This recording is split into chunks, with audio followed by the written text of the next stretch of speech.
somewhere on your path to waking up, maybe after a profound realization or a personal collapse, you felt something shift.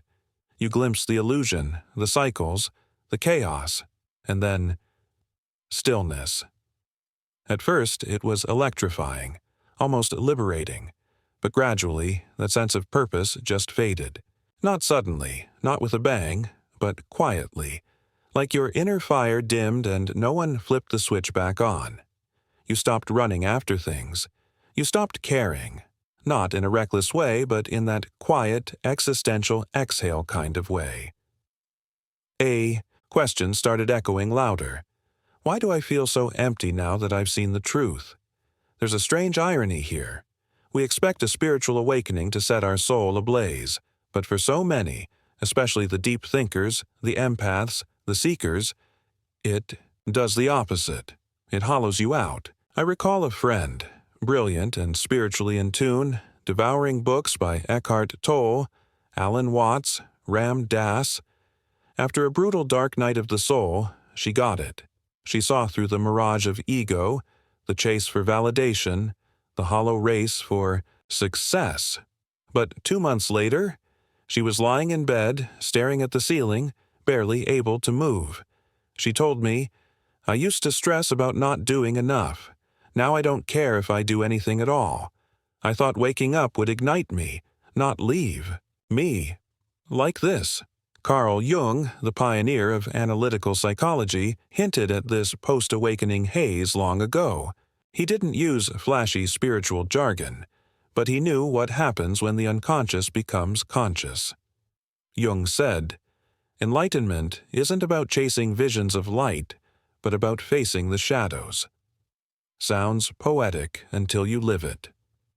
Awakening isn't the finish line.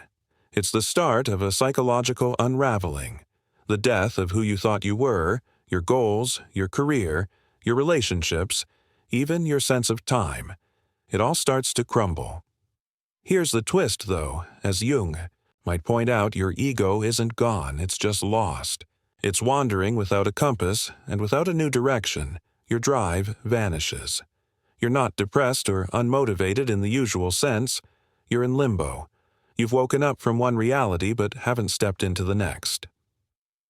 Here's where it gets wild and often misunderstood. What you're feeling isn't failure. It's not clinical depression or anxiety. It's something ancient, almost sacred. Jung warned that our modern world dodges this phase like the plague, this sacred pause, this void, this in-between. He saw it as vital for true individuation, the journey to your authentic self. But nobody warns you about this part, do they?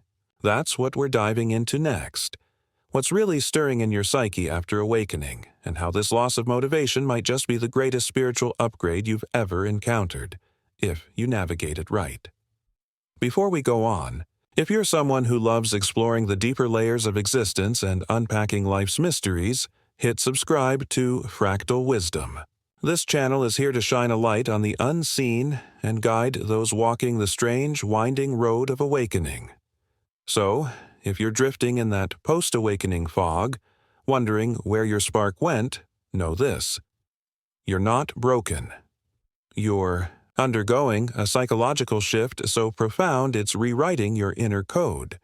The goals you used to chase, the endless to-do lists, the hustle anthems, they don't move you anymore. Not because you're failing, but because your entire motivation system is dismantling. Jung saw this coming long before it trended online. Let's unpack it.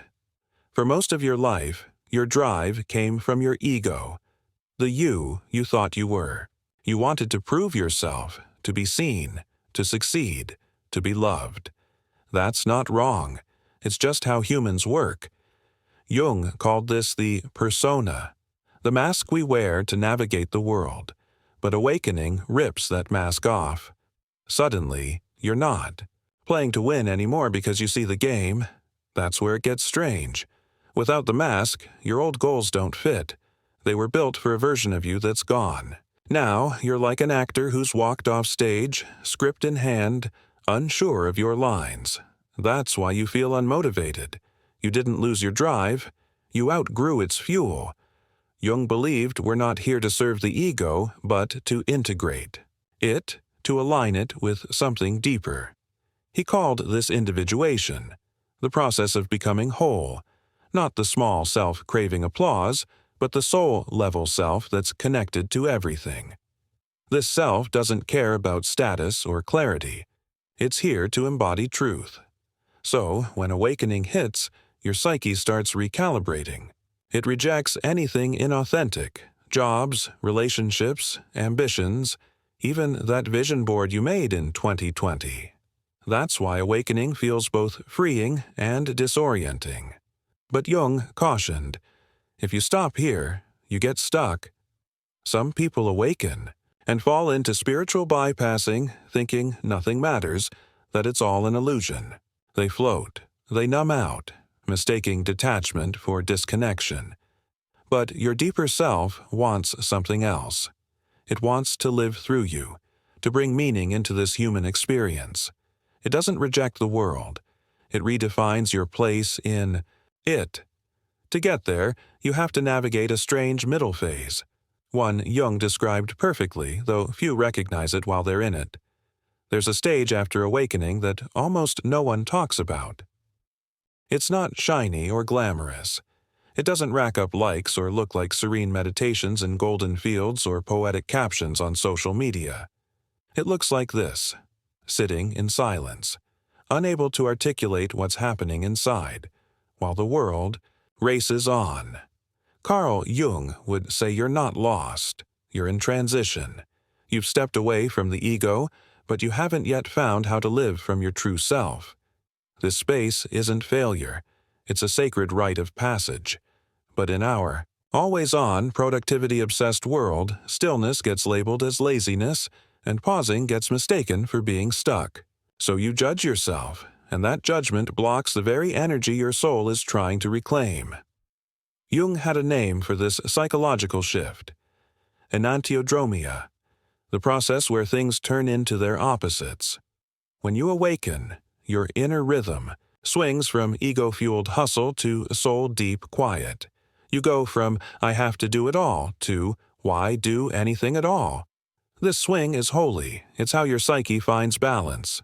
In ancient myths and stories, this is the hermit's phase, the death before rebirth. It's the caterpillar dissolving into goo inside the cocoon. Not a butterfly yet, not a caterpillar anymore, just formless. And yeah, goo doesn't check off to-do lists. It doesn't grind, it dissolves. This is where the ego freaks out, craving action, identity, purpose. But your deeper self whispers, let go. I'm crafting something truer. Here's where modern spirituality often glosses over the messy bits. It pushes, follow your bliss or vibrate higher. But Jung would warn you, if you skip the shadows, you miss the treasure. Integrating your shadow, facing the buried, uncomfortable parts of yourself, isn't optional. It's the heart of becoming whole. This sacred emptiness you're feeling, it's where your unconscious finally has room to surface. You're not failing. You're processing. Your psyche, in its wisdom, stalls your ambition, your clarity, even your sense of purpose, forcing you to feel, witness, and reclaim what's been hidden. That's the real work. And here's the beautiful paradox. When you stop fighting the void, something shifts. Motivation starts to creep back, but it's different. It's not frantic or showy. It's not about hustling. It's quieter, older, a soul-guided current that feels like remembering who you are, not chasing what you're not. Jung called this the rise of the self, not a concept, but a living inner guide. So, you've walked through the silence, the stillness, the sacred pause. Now, something new stirs within you. Not a thunderbolt, not a spectacle, but a subtle pull. Not to return to your old life, but to create a new one. This is where the self begins to speak, not in loud declarations but in nudges, in resonance, in what Jung called the symbolic life.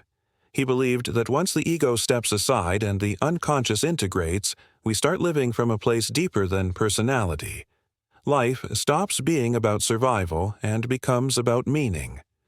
Here's the surprising part. It's often beautifully simple. When the self leads, you don't hustle. You respond. You're not driven by fear of falling behind. You're guided by what feels true. You don't chase clarity. You recognize it when it arrives. Living from the self doesn't mean you're always motivated in the old sense. You might still feel tired, confused, or even heavy with grief. That's human. But you won't feel that nagging sense of betraying yourself, of forcing your way through a life that doesn't fit.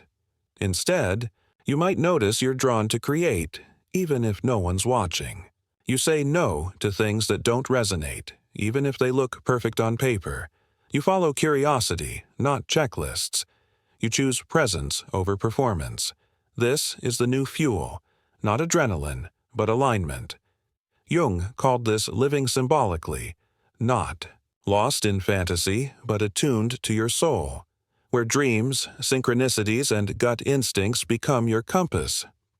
What does this look like in practice? Sometimes it's as simple as asking new questions. Instead of, "What should I do?" ask, "What's quietly pulling me?" Instead of, "What's the plan?" ask, "Where is life guiding me?" Instead of, "How do I prove myself?" ask, "What feels true?" You start dancing with life instead of trying to control it. This doesn't mean abandoning ambition. It means transforming it. Ambition becomes devotion to truth, to presence, to growth. And the irony? That kind of energy achieves more than the ego ever could, but it's sustainable. It's soul-powered. This is the self's motivation, not to impress but to express. It leads you to create, serve, heal, teach, or build, not because you have to, but because your entire being says yes. So, if you've been feeling like your fire's gone out after awakening, know this. It's the old flame that burned away too. Make space for a deeper one that doesn't waver when the world gets loud. Jung never promised an easy road, and if you're here, you're already walking it. This isn't about clawing back your old motivation. It's about discovering a new one, rooted in wholeness, not performance.